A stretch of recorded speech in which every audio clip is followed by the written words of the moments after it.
Happy Wednesday, everyone. Welcome to today's Water Wednesday.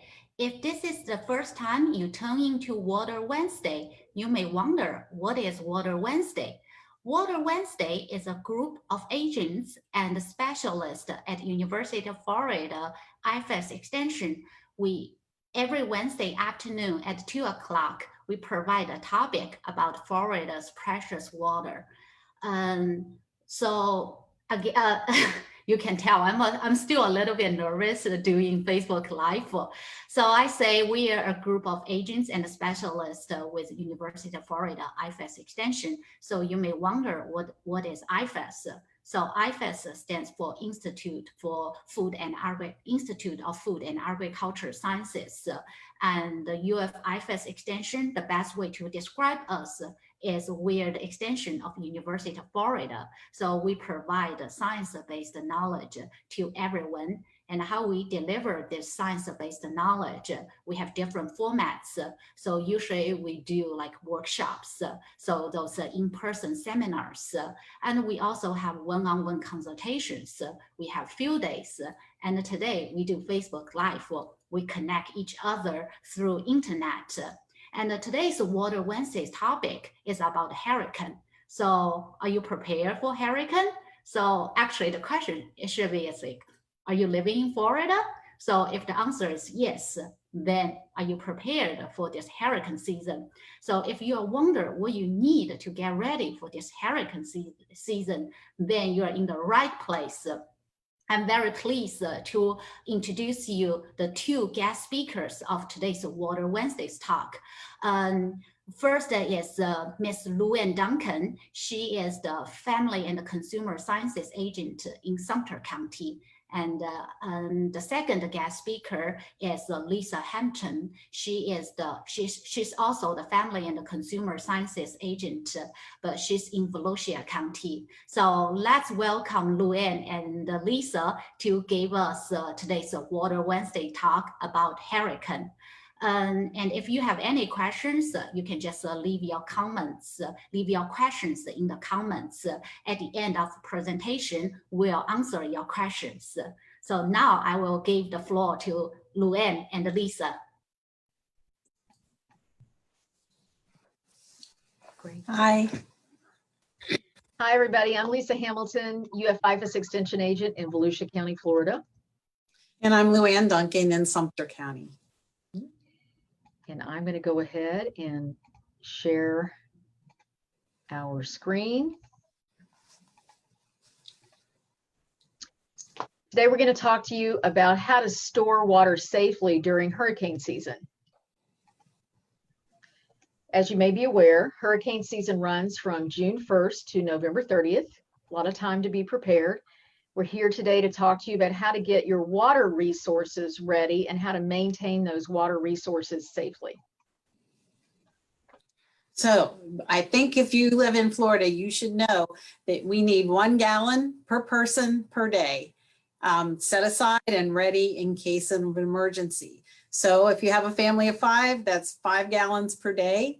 And you use this for a lot of different things, but mostly this is water for drinking or potable water that will be consumed. You may need more water than this. This is just for consumption. And don't forget your pets. Some have recommended up to 1 gallon per pet. You probably know your pet and the size of your pet about how much you will need. And then, you know, when you're buying water, it can get expensive. And if you look at these containers, that's a lot of water. And having that on hand can add up cost-wise and can really be a problem if the containers degrade over time. So you want real good containers. And so with that, we're going to talk to you a little bit about options other than just buying water. So we're going to we just got started, but we're going to jump over to a little video that we prepared. And so come to my kitchen and see our video. You in.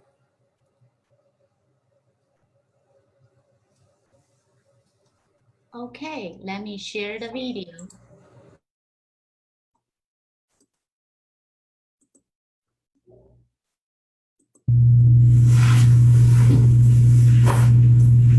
Okay, let's talk for a little bit about having some water on hand.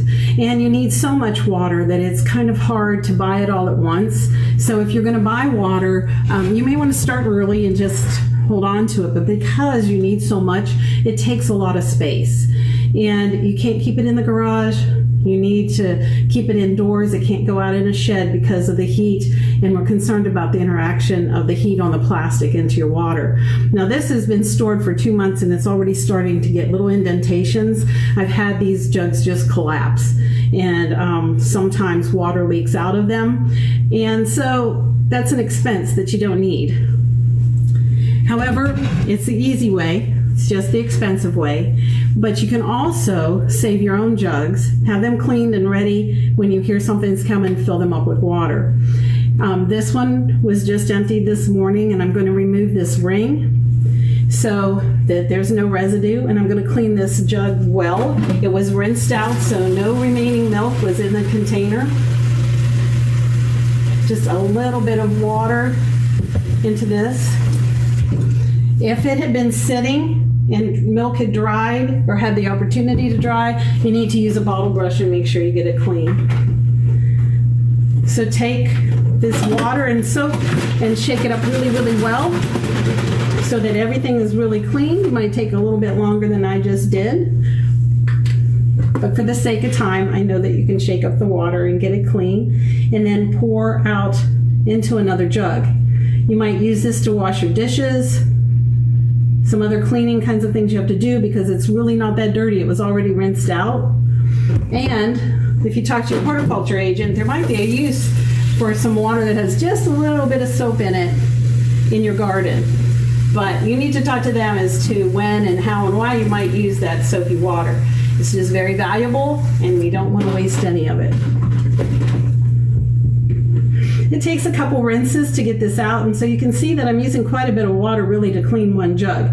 So you can also fill your sink and have, just wash them out that way. But I would still put the lid on and shake it up well.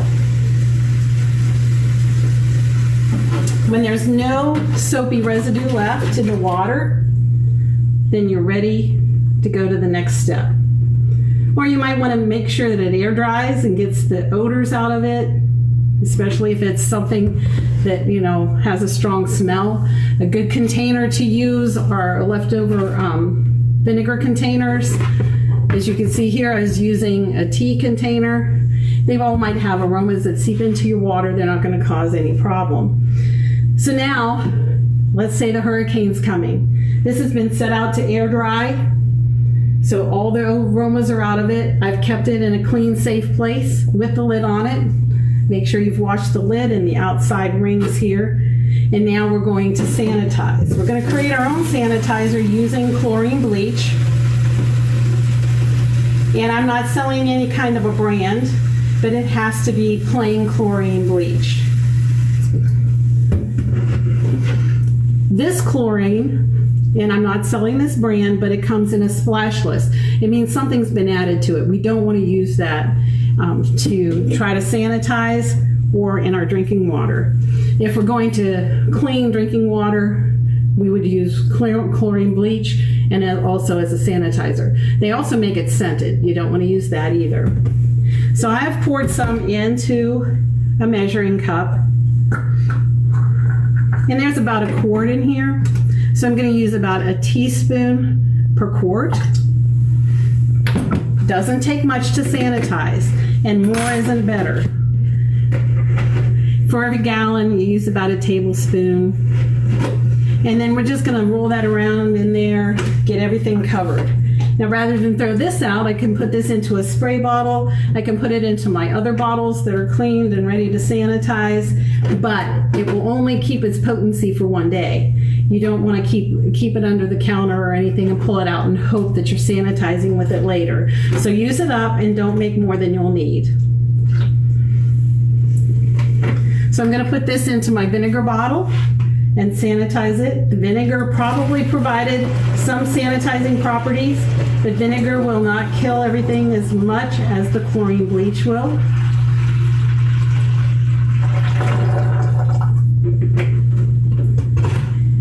And then I'm going to set this it's over here. It has to be on the surface, just a little bit into the lid.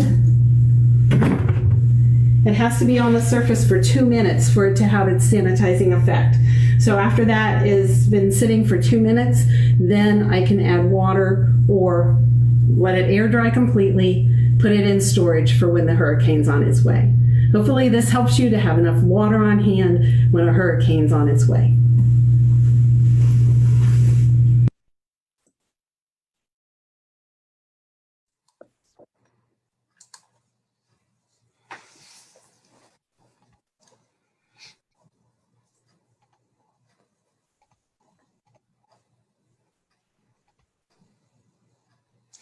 And just to summarize very quickly, make sure your containers are very clean, because cleaning and sanitizing are two different things. Sanitizing is only after something has been completely cleaned, residues removed, and it's been washed with soapy water and rinsed.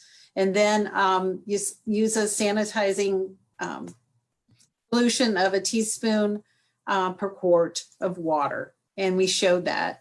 You want to leave it stay on the surface.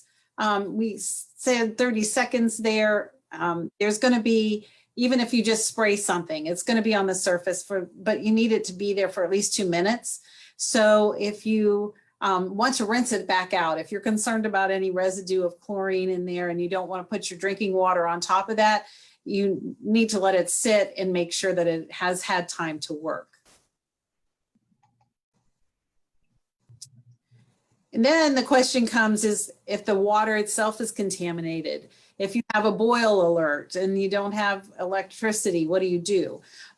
Obviously, boiling the water is going to be a great way to start this process. But if you don't have access to power, you can boil on a grill, whatever. But that's the most secure way to make sure that you've killed anything. Now, these two jugs here of water on the right is one using chlorine bleach, and it looks kind of just like water. And if you have a city source of water or water provided to you other than a well, you probably have some chemicals in your water that's keeping it clean. Adding 1/8 of a teaspoon or 8 drops of the regular bleach into that water, and then stirring it well. Let it sit 30 minutes before you would drink it. And then that's if you're going to use chlorine. On the left is iodine tablets, and you can buy those any camping supplies online. And then you just follow the manufacturer's guidelines. I'll be honest, I hadn't used those before. And just between us, that's a little disconcerting to see that color on the one on the left and whether or not I wanted to drink it. So I mentioned to my husband, he goes, well, what does it smell like? And it does have its own odor. You know, we're kind of used to the chlorine aroma, not so much the iodine one. I think you could still drink it. You're thirsty, you need to drink water, but maybe you might want to add something else in there. We're not sure, but just be aware. I was a little bit shocked to see it turn that color, because usually iodine's a little bit more pink than that. And then some people want nothing to do with this, but if you have canning equipment around, canning jars you're not using, you can can water, and you use a water bath canner. In this particular case, you see the quart-sized jars fit into that old-fashioned water bath canner. I have to use a pressure canner to do the larger bottles, but I don't have to pressure can it. So in other words, you just put the lid on the top. You don't clamp it down. It isn't necessary. It only needs 2 minutes or 10 minutes in boiling water to seal the jars. But the height of the canner wasn't tall enough to handle those half-gallon jars. That's a few things that you can do in the half-gallon ball jars is water or high acid juice. So if you have any of those on hand, that's another way to do that. If you're going to do any kind of canning whatsoever, follow the recommendations from the USDA. Where the research is being done is University of Georgia, and that's the National Center for Home Food Preservation. So nchfp.uga.edu, and that'll pull up all kinds of information about canning. And if you don't know how to water bath, that's a way to go. Great. Well, Luann has shown us some wonderful alternatives to buying water, and we also wanted to show you some cost-saving tips for storing water once you're using what you've learned from her. So if you can always store water in your refrigerator and freezer, and we do recommend doing this. If you want to store drink size containers, quarts, half gallons, the smaller size containers in the freezer, so that it'll be easier for that to thaw the water out. You can also take those frozen containers of water and place them in coolers or in your refrigerator. So then we recommend that if you've got the gallon size and you want to store those in the refrigerator, and you can use the chilled water. Here's a couple of economical options for storing water. These are readily available at all kinds of different stores. They come in 1 gallon, 2 gallon, 3 gallon, 5 gallon food grade plastic containers that you can use to store water. And you can find also either electric pumps or hand pumps that you can press so that you can have the water in the container in your house and walk up and use it. Your family can readily use the water that you've stored. You can sanitize and use your own tap water to store this. That will save you some money. The bottles, you can buy them empty. They're in the $10 to $15 range. And the pumps are also pretty affordable in the $15 to $20 range. The electric version is rechargeable using a USB. So it is an option. You can keep this from year to year and save money instead of buying water every year. Something else that Luann and I learned about that we thought was very interesting is called a water bob. We don't normally endorse specific products, but this is the only one that I saw. This is a large food grade plastic bag that fits into your bathtub. And you use the spout, the spigot, to fill it up. It can hold up to 100 gallons of water. That would be tap water, usable, potable water. And then you use the spigot to get water out of the bag. That is in the $35 range. So also an affordable option. If you think you needed a lot of potable water, that might be an option for you. We also want to talk to you about some strategies for how you store and use water before, during, and after the hurricane. So when the storm is approaching, most of us are familiar with this. You're either going to purchase, or now that you have some techniques, you can actually sanitize containers and fill the containers with potable water right in your home. Again, put the smaller containers in the freezer. It'll help maintain the temperature in the freezer if the power goes out. Smaller containers are, more portable. You can use them for coolers. You can move them into the fridge. What we want you to always remember is that the food in the refrigerator should be kept at 40 degrees or below. We recommend that you have a refrigerator and a freezer thermometer, and there's a picture of one below, so that you'll know that what the temperature of the refrigerator is, and so your food is safe. We recommend, as I said, that you put the gallon containers in the refrigerator. And if you had one of those 5 gallon ones, you could even pour the chilled water into a bigger container to be used, or switch them out when the storm is coming, so that you've got a lot of water that you want to drink. You can fill the 5 gallon containers, the drink coolers, or the large plastic bottles. And then we do recommend, even if you don't get a water bob, you can fill your bathtub with water for household uses. Okay, so then when the storm is upon us, during the hurricane, you really want to limit your use of your fridge and your freezer. You want everything to stay cold in case the power goes out. So that's why I think it's good to have that supply in the fridge, but the supply also outside of the refrigerator for you to consume during the hurricane. And then you can replenish it. And here are pictures of digital freezer and refrigerator thermometers. So you can get an analog version or digital versions. Okay, after the hurricane, if the power goes out, you really want to limit your use of the fridge and freezer. You want to keep the doors closed as much as possible. Do it strategically, right? Get in and get some food, get some water, and then close the doors right back up. You want to consume the water that you've stored outside the fridge. Use the chilled water from the refrigerator, and then move the frozen water into the refrigerator to help keep that temperature at 40 degrees. And Luann has a good tip for how you'll know if your refrigerator is at the right temperature. Well, basically that's a bag of ice right there. So if you put a bag with a couple ice cubes in it, and when you go back and check your freezer, when the power comes back on, if your ice is just frozen flat, you can tell that it has thawed. If you've had ice cubes thaw and refreeze, then you know that probably your products in the freezer are not safe and you should not use them. I think that's a great tip. Then also, if the power is out for an extended period of time, if you feel that it's safest to boil your water, or if there is a boil order, then you want to use the tips that Luann shared for sanitizing your water before you consumed it. If you've got that bathtub full of water, or sometimes people will use the large blue tubs outside their house, you can use that water for flushing toilets. Also, your pets can consume that water, and you might use it for cleaning if you needed to as well. And then finally, if you, after the hurricane, if you hopefully have not been impacted by the storm and you still have electricity, don't waste the water that you saved. Consume any of the tap water that you've used, and keep your store-bought water for the next storm. Or if we make it all the way through hurricane season, then go ahead and incorporate it into your daily consumption of water, because those containers are likely to degrade or leak. And so we want to make sure that we're not wasting Florida's precious resource of water.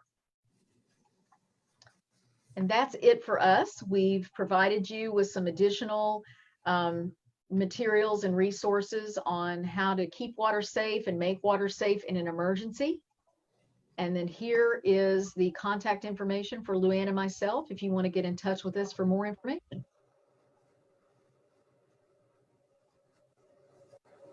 That's great. Thank you both. It's very informative. And at this point, I'm looking at the Facebook page. I don't see any questions yet. I think you two have done a great job. Thank you, Lynn. Yeah, let's just wait for a few minutes, because I know there's a delay between, because we are using Zoom to Facebook Live. So about 10 seconds delay. Let's see if we have any questions here. Yeah, I just saw a question. Oh, it's a comment from Miss Donna. Something to share. One job, one life, one future. Water sure is the gift of life. Great job to all. Thank you. We love hearing. So nice. Thank you. Yeah. I got another question here. It's how good are those water tablets? I have never had to use them. I have to admit to you, I've never had to use them either, but they are recommended by the CDC, the FDA. Apparently they work. I hope we don't ever have to use them. Let's put it that way. Luann and I were talking that if we had to use that, given the odor of the iodine tablets, that we might want to mix in some, lemonade mix or some kind of a drink mix in there. Might we didn't try that, but it might help. But if we're thirsty and we need water, it's best that it be safe. Yeah. Then it's I think another question is where do you get those blue containers? You can get them at Walmart, Lowe's, certainly Amazon. Those were places that I checked to see, where they were available, and they were pretty economical, not too expensive at all. Yeah, good to know. To be honest, I have never used any tablets like that, so I was very fortunate. Finger crossed, it's not going to happen anyway. It's like every hurricane season, I was very lucky to have the power on, so I didn't have the need to just to get. I prepare water every single time, but luckily I didn't have to use my alternative water supply. And I do want to say something. It's I saw Luann's tip about you put ice cubes in the bag. I highly encourage everyone do that, because that's the tip I learned from our FCS agent. So I usually just put a Ziploc bag of ice cubes. I think it's not just for hurricane season, it's even like for power outage, because you don't know it. Especially at work, you come back home, power might be out for hours, you just don't know that. So that's also my routine. I always have a bag of ice cubes in my freezer, so it can tell me what's the temperature it has been. And for hurricane season, it's even better. So you don't even need to have a thermometer. It's a good indicator to tell you if the temperature is okay or not. So just want to say, I encourage you to do that because I'm the adopter of that. It's one of the best tips I've been told too. Yeah, sure. I'm looking at the comments. I have another question. It's a mixed with vodka. That should work, right? Yeah, well, what isn't it? So alcohol would lower the freezing temperature. Is that right, Luann? So it might, sway the results there. Yeah, although we're not going to freeze it, right? Probably just going to drink that water that I think was in relationship to that colored water. Oh, yes. I don't know. Yeah. I was just thinking it's like, hey, what's the alcohol content of your vodka? Yeah. But some people try to convince me they just put the vodka in the water and that's going to kill it. And the answer is no. Good to know. That is good to know. No vodka for water. Well, it's not going to sanitize your water. Let's put it that way. I like it. Yes. And to me, I always encourage, if you want to sanitize your containers, use bleach and a non-scented bleach. Because that's the way, even for utility, they use chlorine to sanitize water. And I think Luann mentioned that it's like we need to understand the difference between cleaning and sanitizing. Right. Well, and see this little this holds quite a few tablets. So I think this is really probably most popularly used when you're camping and you only have so much space to carry things. You don't want to carry a jug of Clorox with you. You could carry this along, but because it takes so little space and you have a big hurricane kit, that works too. Awesome. Thank you both. I'm still looking at that. I haven't seen any questions yet. So before we close today's Water Wednesdays, do Luann and Lisa still have anything to add? Well, we have Extension has a lot of great information on hurricane preparedness in addition to water resources. So if you have questions or you need somebody to talk to a group about it, don't hesitate to reach out to us. We have a lot of great stuff. Ditto. That was good. Thank you. Yeah, totally agree with that. And how can I forget to say it's as Extension, all we do is education. So we say it's a weird solution for life. If you have any questions, go on our website, search your answers. If you cannot find the answers, feel free to email us. We will find the answer to you. And I think I will also, because Lisa just mentioned, we have a lot of hurricane preparedness articles and publications. I will also provide a link under this video. So if you are interested, you can go have a look. And as usual, we will have a blog after today's Water Wednesday talk. It's a recap, gave you a highlight and gave you a recorded video with closed captions. So you can also watch our recordings. Before we go, oh, wait a minute. I have more questions. Oh, is it a question? Would love another Facebook Live on other hurricane preparedness topics. Okay. Great. Yeah, I'm so glad you are interested in that. What do you say, Lisa and Luann? Yeah. Yes. Yes. And we also like to hear comments like that. If you're interested in any topics, just leave in the comments. We'll schedule those topics. And we will sure be interested in hosting another hurricane preparedness talk. And I'm still looking at our comments, and we got thank you from Mindy and from Kristen, and thank you for all your time.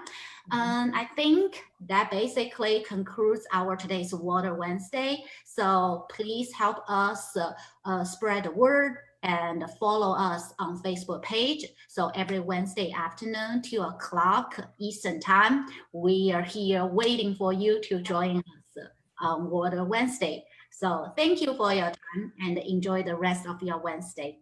Bye. Bye. Thank you. Bye.